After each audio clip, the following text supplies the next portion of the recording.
हे समर्थ परमात्मा, हे निर्गुण निरंकार, तू करता है जगत का, तू सबका आधार। कण कण में है बस रहा तेरा रूप अपार। तीन काल है सत्य तू, मिथ्या है संसार। घट घट वासी हे प्रभु, अविनाशी करतार। दया से तेरी हो सभी, भवसागर से पार। निराकार साकार तू, जग के पालनहार। है बेअंत महिमा तेरी, दाता परम्पार।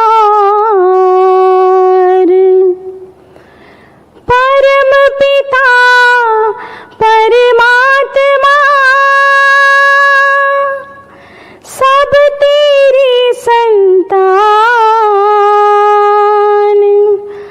भला करो सबका प्रभु, सबका हो कल्याण। भला करो सबका प्रभु, सबका हो कल्याण। साथ संगत जी, प्यार से कहना धन निरंकार जी। समागम के दूसरे दिन आज जहाँ फिर एक बार ध्यान इस परमात्मा की ओर सभी वक्ता महापुरुष, गीतकार महापुरुष, गीतों वाले, स्पीच वाले, कविताओं वालों ने यही लगाया कि माध्यम जो भी हो ये परमात्मा पे ही अपने आप को आधारित रखें। मन को स्थिर रखने के लिए जहाँ एक इतने फोकस, चैनलाइज्ड एक करने का तरीका यही परमात्मा है, तो कैसे हम अगर अपने आप में सोचें कि कैसे जीवन काल में अगर देखते चले जाएं कि कोई अगर छोटा बच्चा हो, उसको कभी स्कूल के ईयर्स में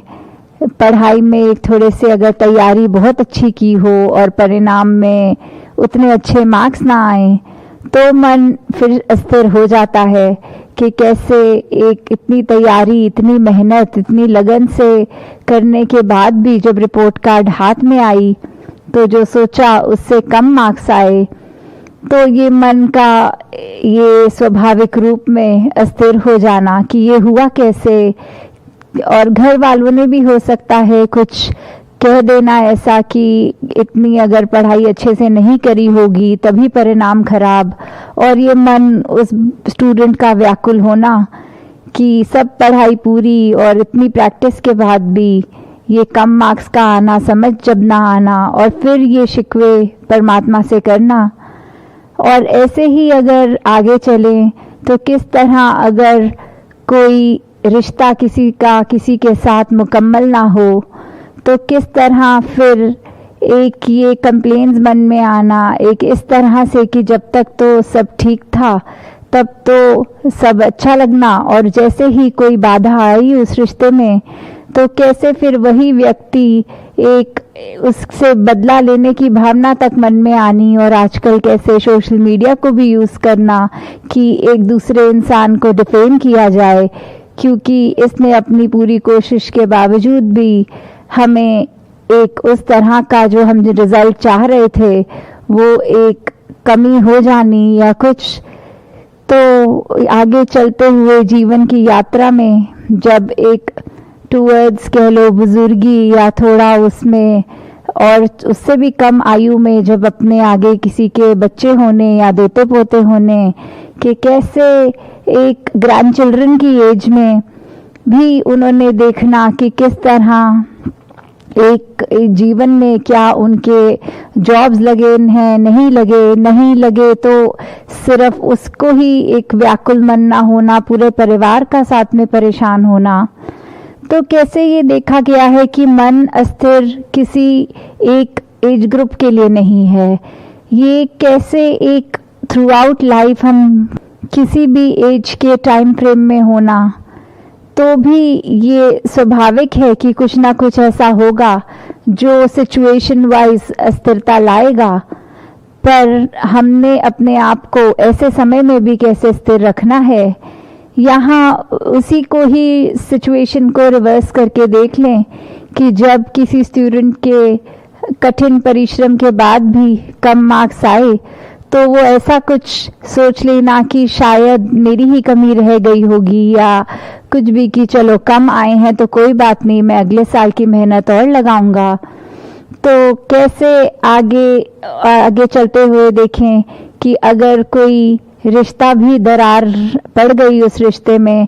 तो कैसे मान लेना कि ठीक है, मैं दूसरे का पॉइंट ऑफ व्यू नहीं समझ पा रहा, दूसरा मेरा नहीं समझ पा रहा, तो इस चीज़ को एक हैप्पी नोट पे ही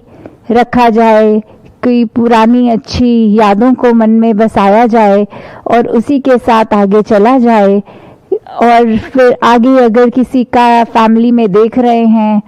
कि ग्रैंड चिल्ड्रन में किसी की जॉब वाइज कोई दिक्कत आ रही है या आगे जैसे कुछ कल्चर्स में होता है कि ग्रैंड पेरेंट्स का एक ये थोड़ा सा अस्थिरता आ जाती है देख के कि एक सर्टेन एज में सर्टेन कार्य ग्रैंड चिल्ड्रन अगर नहीं कर रहे हैं तो उनका भी फिर उस तरह ये देखा गया कि अगर वो भी उस समय देखें कि ये परमात्मा की रजा में ही हो रहा है, इसी में ही कोई बेहतरी होनी है, तो वहाँ उनका मन भी अपने आप ही स्थिर हो जाएगा। तो कैसे ये स्थिरता हम हर सिचुएशन में ला सकते हैं, वही चॉइस की बात, वही विवेक की बात, वही चेतनता की बात कि इसी के हेल्प से हम जब इस परमात्मा के अंदर इस तरह इससे अपनी एक मिला लेते हैं, ट्यूनिंग कर लेते हैं, तो फिर ये जो लिव जुड़ी है ये फिर हर कार्य में हमें परमात्मा का ही एक कर्ता दिखाई देगा कि ये इसी के आश्रय हो रहा है, इसी के हुक्म में हो रहा है, तो उसमें सब फिर अच्छा ही दिखेगा। तो कैसे फिर इस परमात्मा का अगर हम आसरा लेंगे तो इसी का ही दिखेगा कि कर्ता भाव ये हमारा परमात्मा ही सब कुछ कर रहा है, हम एकदम अकर्ता हैं। और उसी में हम देखें कि फिर एक अगर किसी से हमारे रिलेशनशिप्स भी हैं तो कैसे वो सुंदर होते जाते हैं। जैसे एक शायर ने भी कहा है कि दुश्मनी का सफ़र एक कदम दो कदम, तुम भी थक जाओगे हम भी थक जाएंगे। तो कैसे ये एक अगर दुश्मनी करी है किसी से तो उसका परिणाम सभी को पता है कि मन में जैसे ही एक नेगेटिव भाव दूसरे के लिए आए तो अगर तो ये दो तरफा एक बात है तो फिर एक कठोर वचन एक बोलता है, सामने से दूसरा बोलता है, तो ये अपना भी दोनों ने मन खराब करना और आसपास अगर कोई सुन रहे हैं उनको भी ये अनप्लेजेंट एक्सपीरियंस एक झेलना पड़ेगा। तो कैसे अगर ये एक तरफ एक भी समझदार हो तो दूसरा अपनी तरफ से तो एक दुश्मन बन के किसी का उसके लिए कुछ गलत बात बोल रहा है, पर वो ही अगर चुप हो जाए, शांत हो जाए, या आगे से एक यही अरदास परमात्मा से कि इसको समत बख्शो, इसके अंदर वो समझदारी बख्शो कि ऐसे वचन ना निकाले, तो कैसे वो बात जल्दी वहाँ पे ही थम जाती है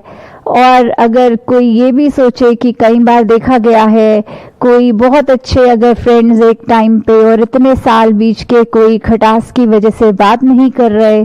तो इतने साल वो व्यर्थ भी गवा दिए और एक मन में कहीं ना कहीं वो ख्याल, क्योंकि अंदर से अगर एक केयर थी एक टाइम उनके लिए, तो वो उस तरह कायम भी रहनी, कुछ मन में आना कि एक फ़ोन उठा के कॉल की जाए और फिर ये ईगो मन में आनी कि नहीं ये तो उस